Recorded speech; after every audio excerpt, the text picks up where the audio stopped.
Hey friends, so today I am making a DIY napkin holder. I think I'm gonna make 2 of them because I've got all these napkins and I want a pretty napkin holder or 2 to put them in. So I'm gonna use these sandwich bags. I'm gonna cut them.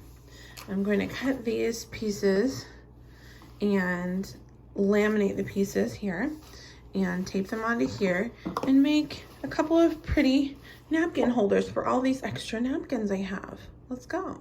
First, I'm gonna cut off this triangle and kind of cut this to look a little neater.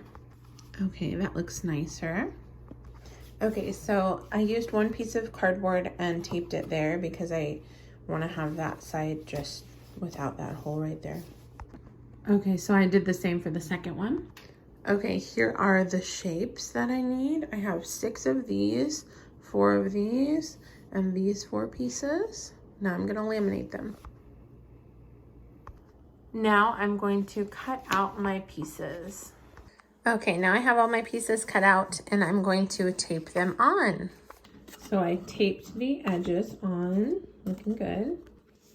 I love how it's looking. Ooh, it looks beautiful already.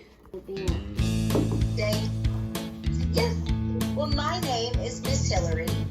This is of the time, Gianna. Exactly. Very good job.